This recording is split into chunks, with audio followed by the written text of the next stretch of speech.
Commander Zaxvor of the Galactic Dominion stood on the bridge of his flagship, the Inevitable Conquest, watching the small blue planet rotate slowly on the main view screen.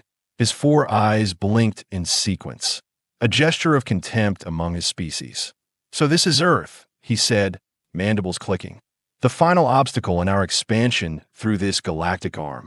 First Officer Krill approached, data tablet in hand. "Commander, our scouts have completed their initial assessment of the dominant species, the humans." Zaxvor pronounced the word as if tasting something unpleasant. "And they appear remarkably underwhelming, sir." "Elaborate." Krill tapped his tablet. "Their physical capabilities are subpar. No natural armor, no claws, minimal strength compared to our warriors. Their sensory perception is limited. They see only a narrow band of the electromagnetic spectrum and possess no telepathic abilities. Weapons, primitive, mostly kinetic projectiles, some directed energy. Nothing that could penetrate our shields." Zaxvor made a sound that approximated a laugh. "What about their political structure? Military response capabilities? Divided. Thousands of separate governments. No unified planetary defense protocol." Krill paused. However, the commander's upper eyes narrowed. "Yes, there is an anomaly in the data. The humans have been involved in countless internal conflicts, yet they have never united against a common external threat. We have no baseline for how they might respond to us." Zaxvor dismissed this with a wave of his upper limb. "Irrelevant. We follow the standard protocol. Send an advance team to establish a beachhead. We will start with a small continent they call Australia. Minimal population, isolated. Perfect for our first colony. As you command." Krill bowed and left to prepare the invasion force. Zaxvor turned back to the view screen. Another easy conquest for his glorious record.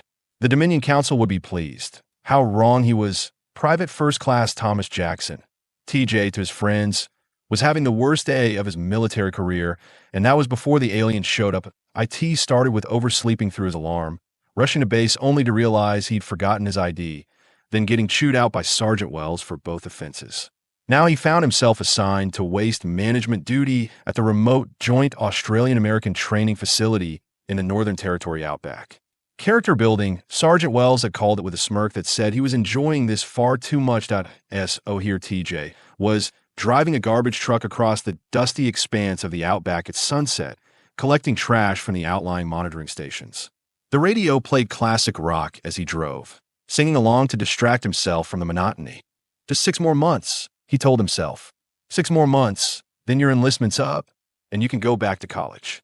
The truck bounced over a rut, and TJ cursed as he spilled coffee on his uniform.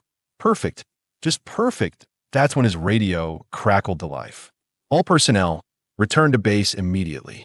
This is not a drill. Repeat, all personnel, return to base immediately."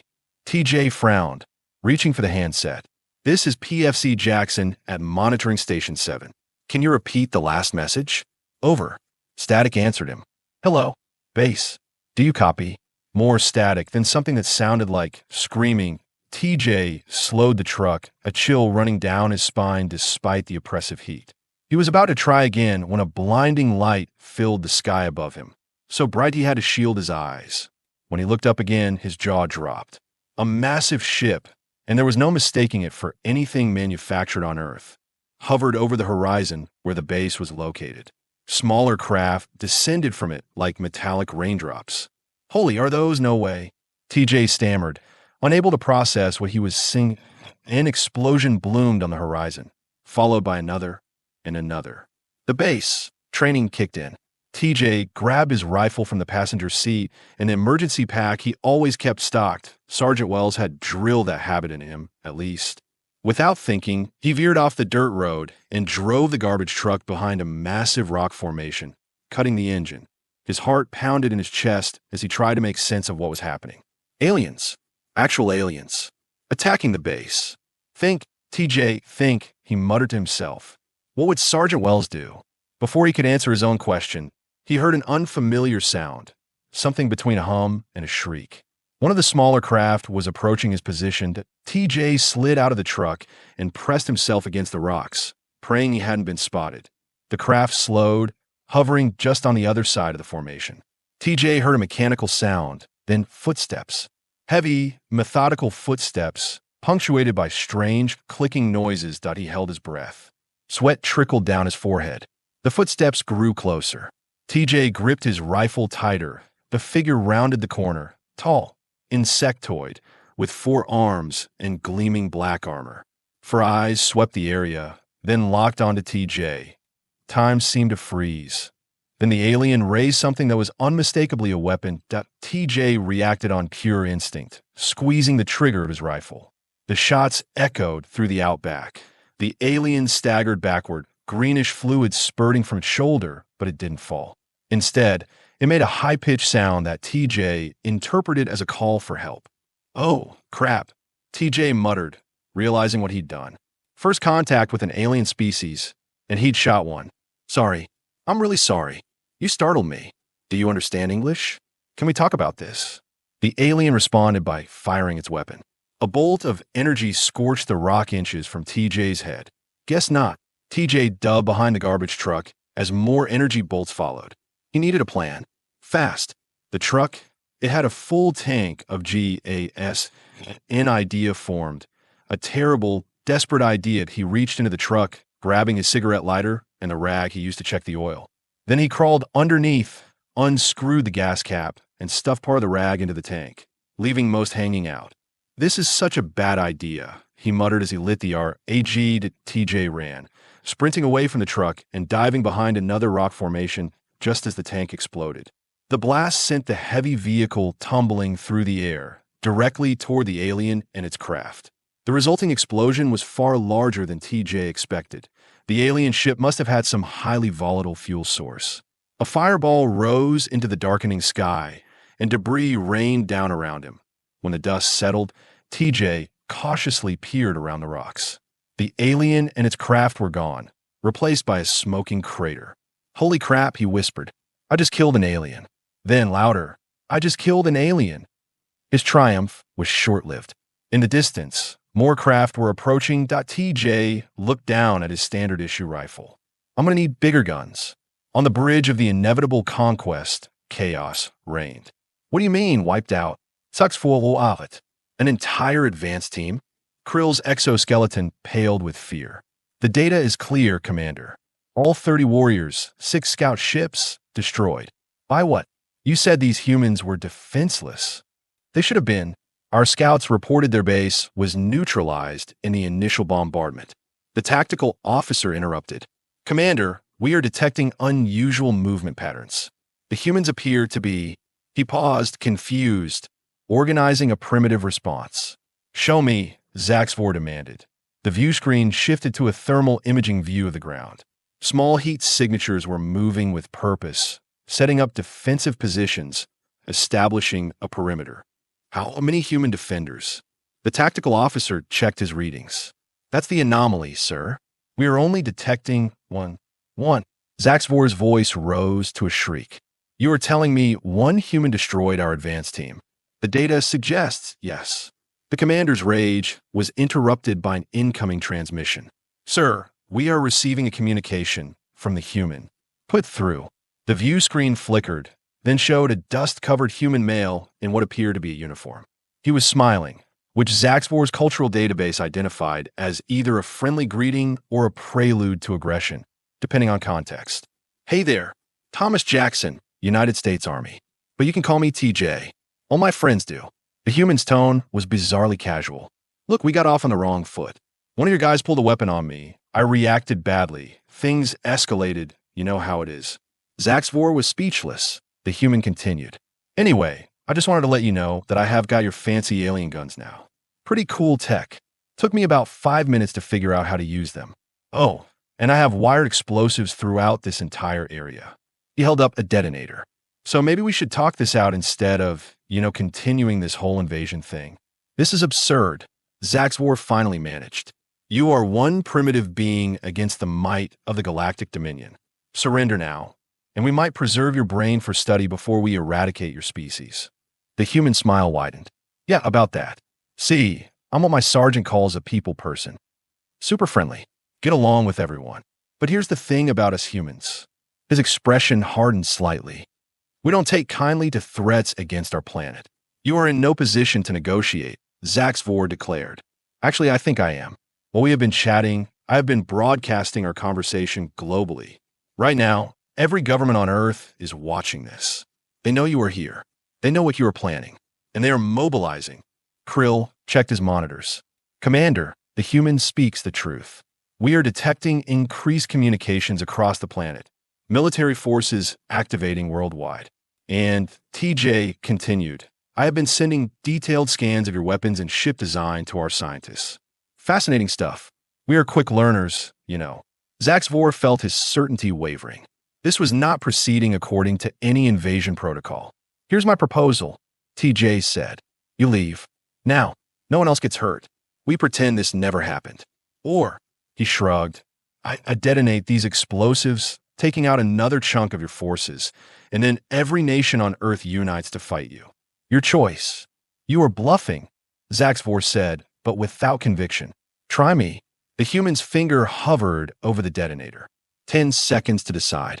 Zaxvor looked at Krill, who subtly made the Dominion gesture, signifying extreme caution. 10-9, Commander, Krill whispered urgently. The Dominion guidelines for first contact specifically warn against engaging species with unpredictable response patterns. This human is exhibiting behavior outside our models. 8, 7. We have a fleet of warships. Zaxvor protested. 6, 5. And we have 7 billion people who just watched you threaten their planet. 4 whole. Zaxvor shouted. We will withdraw. Temporarily. TJ's smile returned. Great choice. Pleasure doing business with you. Oh, and if you are thinking of coming back with reinforcements, just remember, I'm the friendly one. You really don't want to meet the humans who aren't so nice. The transmission ended. On the bridge, silence reigned until Krill spoke. Commander, your orders? Zaxvor stared at the screen, mandibles twitching with fury and, though he would never admit it, fear. Recall all forces. We're leaving this system. But sir, the Dominion Council will understand when they review our data. This species, these humans, they require further study before we attempt colonization. As the inevitable conquest broke orbit, Zaxvor couldn't shake the humans' final words from his mind. If this was their friendly one, TJ collapsed against a rock, finally allowing himself to breathe normally. His hands shook as he set down the alien communication device and the detonator, which was actually just a power button from one of the alien ships that he'd modified to look threatening. They bought it, he whispered incredulously. They actually bought it. In truth, he had managed to use the alien communication system to broadcast a distress signal to the nearest military outposts. But global transmission? Pure bluff. Setting up defensive positions? He just moved around quickly enough to create multiple heat signatures. And the explosives? Just the remaining alien ships he disabled, positioned strategically to look like a trap that a distant rumbling made him look up. The massive alien mothership was ascending, becoming smaller against the night sky until it was just a bright that eventually disappeared altogether. TJ laughed, a slightly hysterical sound that echoed across the empty outback. Sergeant Wells is never going to believe this. As if on cue, the sound of approaching helicopters reached his ears. The cavalry, arriving hours after the battle, was already WON. TJ stood, dusting himself off and trying to look professional despite being covered in dirt, sweat, and alien fluid. He practiced his report in his head. Yes, sir. I single-handedly repelled an alien invasion by bluffing my way through first contact. No, sir, I'm not making this up. Yes, sir, there's physical evidence. The helicopters landed and teams of heavily armed soldiers poured out, securing the area.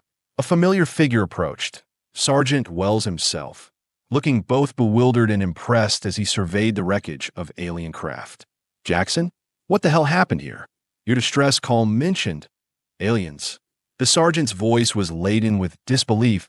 TJ straightened to attention, saluting. Sir, I can explain everything. And he did, watching as the sergeant's expression cycled through disbelief, shock, and finally grudging respect. When he finished, Wells was silent for a long moment. Then, so you're telling me that garbage duty saved the planet? Yes, sir. Seems that way, sir. Wells shook his head, a smile tugging at the corner of his mouth. Only you, Jackson. Only you could turn trash collection into first contact. He clapped TJ on the shoulder. Come on, the brass is going to want to debrief you. And something tells me garbage duty is no longer in your future. As they walked toward the helicopter, TJ glanced up at the stars one last time. Somewhere up there, an alien commander was explaining to his superiors how one friendly human soldier had managed to rout an entire invasion force. Sir, TJ said as they boarded the helicopter. Yeah, Jackson, do you think they will come back? Sergeant Wells looked at the alien technology scattered across the landscape, then back at TJ. God help them if they do. 5 years later, Commander Zaxvor stood before the Dominion High Council, mandibles held high despite the disgrace of his previous failure. You wish to return to the human world? High Counselor Nexari's voice echoed through the chamber. After your spectacular retreat, Zaxvor had expected this. Honorable Council, I come with new information. We have been monitoring the humans since our strategic withdrawal. They have developed remarkably quickly, incorporating elements of our technology into their own. All the more reason to avoid them. Another counselor interjected. Perhaps, Zaxvor agreed, or perhaps an opportunity, not for conquest, but for alliance. The chamber erupted in shocked clicks and hisses. Alliance? With primitives? Nexari was scandalized. With a species that demonstrates extraordinary adaptability and unpredictable problem-solving, Zaxvor countered. Our analysts have been studying them intensively. Their greatest strength is not their technology or their numbers, but their diversity of thought. They approach problems from angles our species would never consider.